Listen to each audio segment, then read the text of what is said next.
Yeah. See, I don't know if I would have given Long Old Baby today off a walk-off walk, but it was an impressive bottom of the ninth inning, so I'm going to give it to you anyway. Oh, baby! And find another way, as Kite said, in NBC Sports Bay Area. I'm sorry, folks, as we say good morning to everybody getting off their graveyard shift. Hopefully you had a great day, great Tuesday, that is. It is a wacky Wednesday, a Warrior Wednesday, that is. Here at 95.7 The Game. Good morning to everybody out there getting ready for work. Giants win their ninth in a row. Beat the Padres 4-3. Bashasky, as I say, good morning to you, YouTube, Twitch, and Comcast Business Text Line, Spadonia Lubman.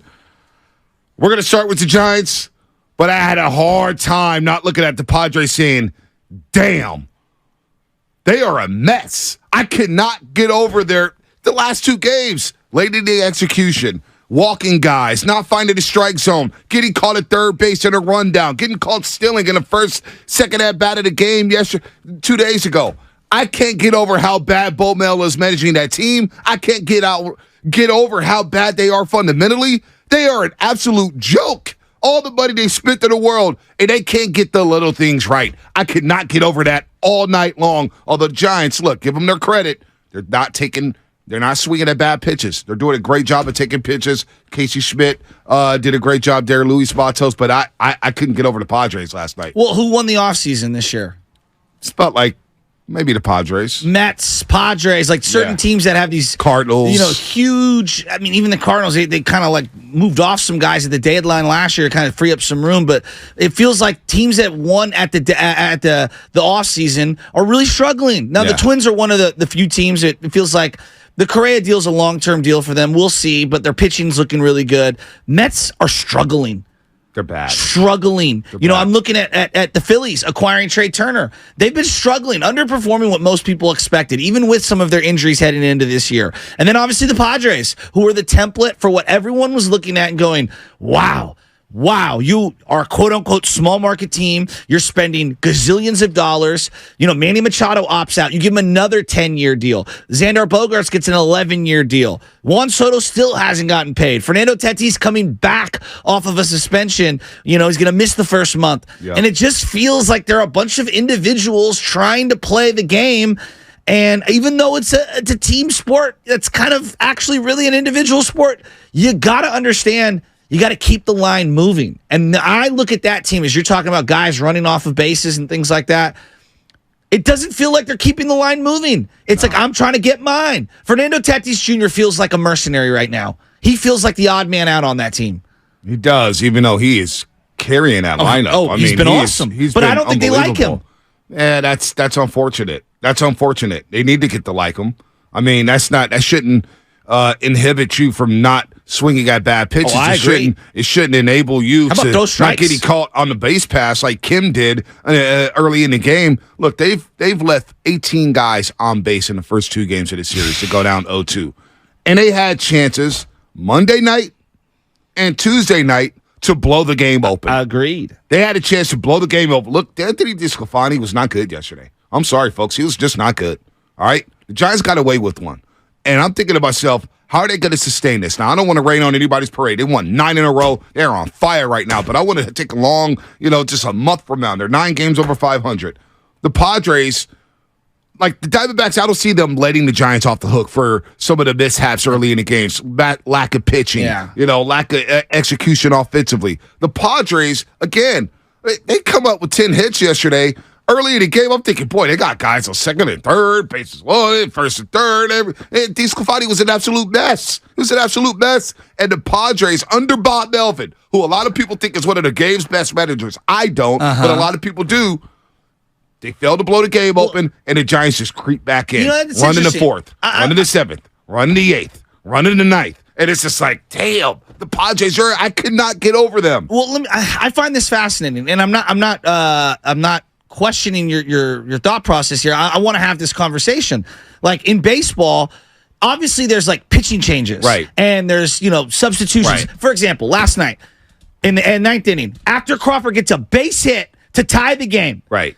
he takes him out of the game in a pinch hit situation in the ninth so that he can go Casey Schmidt righty on lefty against Hader. And Casey Schmidt, draws his second walk in 2 straight days. Wow. I'm going to be real with you. I'd have a really difficult time taking out one of the greatest shortstops in Giants history, even if he's at the end of his career, after a clutch hit. Like, I know what the numbers say. I'm telling you, Joe Shasky, would have a very hard time subbing out Brandon Crawford in that situation, knowing that Casey Schmidt's been chasing a lot over the last month, right? And he does that right there. So that's a great managerial move that works out in your favor. No doubt. But, like, running the bases, isn't that on the players? Yeah. Driving in runs with runners in scoring base. So, like, I struggle with where to associate the blame. Well, it's not all on. Yeah, no doubt. It's not all on Bo Mel. It's on the players. There's no doubt they have to execute better. They have to throw strikes. Garcia and Carlton Monday night not throwing strikes. Exactly. But Bo Mel being rattled there in that inning, strikes. He's sticking like, what do I do? What did I do? You left Nick Martinez out there for too long. Nick Martinez should not be starting the 9th inning. He's not very good. He's not very. I mean, why is he starting the 9th inning? And you have a lefty coming back in Jock Peterson, and he's going to crush righties. Right, no doubt. But then you bring in Josh Hader. He's getting ready to throw the first pitch, and the pitching coach come out. He comes out to go talk to Josh Hader. It's so weird. It was so weird, and I'm like, oh my God, this team is a disaster. And then a veteran, even if we're 3 months in. You get a pitch clock violation late in that game? Like, Hader, you're too elite, supposedly, to have that happen. This isn't the first week of the season. Yeah, no doubt. It's 3 months in. Like, I don't know. So it's interesting because the Bo Mel thing, he's a guy, I believe, he gets rattled. He does get rattled. He looked rattled Monday night in the dugout. I agree. And last night he looked rattled in the dugout. And he's pacing back and forth, and he lost control of that baseball game. He lost control of it. And his team kind of plays off his energy. That's what I'm looking at him in the day. While Gabe Kapler's been calm, cool, and collected in that dugout, the Giants have taken that approach. Matos with that at bat in the 9th inning, drawing the walk, and he's talking that talk. Casey Schmidt drawing the walk. You get a Patrick Bailey single. Think about that in the 9th inning. The bottom of the 9th inning. It was incredible. The 3 guys you brought up, I know, contributed to that win there in the 9th inning. Well, and to me, that's one of those innings where you put it on a loop in the AAA and AA locker rooms, and you say, guys, this is how you conduct professional at bats if you want to play for the San Francisco Giants organization, right? Yep, I mean, no doubt. The plate discipline for Schmidt to lay off some of those pitches when, let's be real, he's swinging at everything recently, and it's funny because Gabe Kapler says in the postgame, well, he had a great BP, and we worked on some things in the cage, and I'm thinking, really? And you just gonna yank again? Crawford got a huge base hit to tie the game, or at least to make the game 3-2. Excuse me, to make the game 3-2. The at bat prior. I don't know, man. I think I kind of misdiagnosed Kapler, or maybe Kapler. Maybe he's evolved. I thought he was way more uptight. Maybe he's. You know what I mean? Like that first year, no I doubt. thought he was way more uptight, and maybe I miscast him. Maybe I don't know, because he feels so much more relaxed. Now, I kept thinking, because Anthony DeSclafani, he's not good enough. Just 8 hits, 1 walk. He's a 4-5. Yeah, 5 innings pitch. He gave up 3 runs, but he kept them in the game. And again, another bullpen arm. On Monday night, it was Wynn, right? It was Christian Wynn, who joined Willard and Dibbs yesterday. Last night, it was Tristan Beck, giving you 3 innings. You know where they got him? Innings. Where did they get him? In the Mark Melancon deal. Wow. That's incredible. Isn't that kind of crazy? That is incredible. And a couple years later, he's helping you out to win a big game in June. That is kind of wild there. It's kind of crazy. Lubman's ready to throw a Farhan parade today because of that deal. Who is? Lubman. Oh, my God. The summer of Lub. I walk in, I go, Lubby, how you doing? And he's like, you scoffed at Farhan. What about the Tristan Beck deal? deal? Did he really do that? Lubman? Wow. Where is he? He's somewhere back there. But you know what? Farhan, let's be real here. Farhan runs everything. It's not Pete Pachulia? No, it's Farhan Zaidi. It's his show. Most people have no idea who Pete Pachulia is. The guy who came over from the Astros. So you got to give Giants fans credit. Give our audience some credit. We got some intelligent folks out there. Fans are flocking to the stadium. They are flocking to the stadium. Well, it's summertime. Yeah, it's nice weather. They are going, though. They want, again, this is why I think this is a 2-team market. Look, people thought, well, the Giants may not get crowds. They got 32,000 last night. If you win, they will come. If you win, people will come. No matter what. I saw it at Levi Stadium. How many people complained about Santa Clara? Oh, my God, Santa Clara's too far. Once they started winning, wasn't nobody complaining about the drive anymore. Nobody's complaining about the parking lot. They're going to the game because they want to be there. Once the Giants win, they will come, right? You got young, exciting players. You got some flair on this team. People will come. If you win, you cannot discount the bandwagon fans. Well, that's obvious. There's diehards, there's casuals, and there's bandwagoners. Well, the bandwagoners are the ones that help fill your stadium on a Wednesday and Tuesday night. So they're coming. Yes. They're coming. And as long as the Giants continue to win, I expect big crowds all week long. Plus, you got stars of the Padres. People want to see these guys. Well, that's the other thing I want to say is I'm looking at Juan Soto. He has I believe it's one more year because it's tough because it says like this the fourth year of arbitration because he was like a Super 2 guy. He fits AT&T Park. Juan Soto going oppo. I mean, he had a beautiful opposite field. I believe it was a double early in the game. Yeah. He's had 2 home runs going oppo. Whatever it is about our stadium, he sees the ball well. Is that the guy they go after Yes, the that's offseason? the guy to go get. Is that the guy they go get? And he's the lefty power bat that you kind of don't have in the system right now. Yeah. Oof. Monte. I mean, defensively, he's not the greatest. You could DH him. That's what I'm saying. You DH him. You're telling Hide me him in at left. the middle of that order, you like moving forward, you've got some version of Estrada, Matos, and you throw in him in there. Right. Like he's the $400 million 10-year player that I'd be going after. I do have a question, man. My guy Harry Barrison loves a tweet. Shout out to Harry out there. What's Hope him that? and Rose are doing well. Their baby girl's God, getting older 9 and in a older row. and older. 9 in a row. But he had a tweet, and they really hit me. I meant to What's text that? him last night. He said, we need to get pitching ASAP. This is not sustainable. And I wonder, and it's not, they've won 9 in a row. We're going to celebrate that. They're hot right now. They're 9 games On over fire. 500. They're winning. They won the first 2 games of this series. But, it's the middle of June, and they're using all these arms. And I saw Sean Jelly warming up yesterday and I almost had a heart attack. I did. I was like, oh, my God, Sean Jelly. Oh, no, this game's going to get off the rails here. I'll go to bed a little earlier than usual. Is this sustainable? Can they continue to get by? I mean, they're getting by in the month of June, and they've got literally one pitcher right now. And it's Logan Webb. Mm-hmm. It's Logan Webb. It's not DeSclafani. Cobb's hurt. Are you going to start Sean Manaea? Are you going to? Where's Ross Stripling at? Is this sustainable for the Giants? Can they continue to win like this? Well, okay, so I believe at some point you will overexpose or overtax your bullpen. But to this point, shockingly, if you look at usage rates, yeah.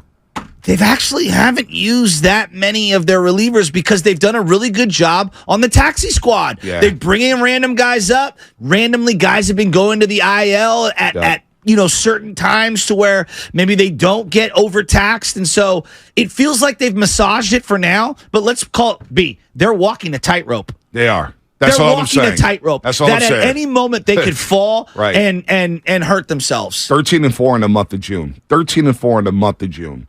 Unbelievable. They've won 9 in a row. They beat the Padres Jock with a batting walk-off. 360 something in the month of June. I mean, that home run yesterday to tie it. Long, majestic home run. It was a hell of a swing. And was he even supposed to play yesterday because Lamont Wade Jr. got scratched? He got told in pregame that he was going to bat leadoff. He's never batted leadoff in his career. After the Lamont Wade Jr. news? After the scratch. So he wasn't even supposed to play last night. No. And by the way, Jock his at-bats are Peterson. so goofy. They are. They're just he looks like a little league at-bat, and I kind of love it for him. Did you see the way they were celebrating? He's kind of just like, he's such an odd duck. He is an odd duck. Hey, that's all fine. It's all good. The Giants at this point, somebody asked a question. What was their record back on They're June 21st a couple games last off year? of 2021. So last year at this point, they were last year. Last year they were actually 38 and 29 on June 21st. Were they? just beat the Braves 12 Wow. to 10, and I remember the series. Wow. 'Cause they just beat the Braves, and Mark Willard came here during the crossover, and I was they need some damn swagger, and this is not fun. And When did the they're 9 slap games happen? over 500, and then they lost 3 straight after that crossover. Then they beat the Reds. Then they beat the Tigers, and then they lost 1, 2, 3, 4, 5, 6 straight games, and that was it. Then they won 8. They lost 8 of 9 at that point.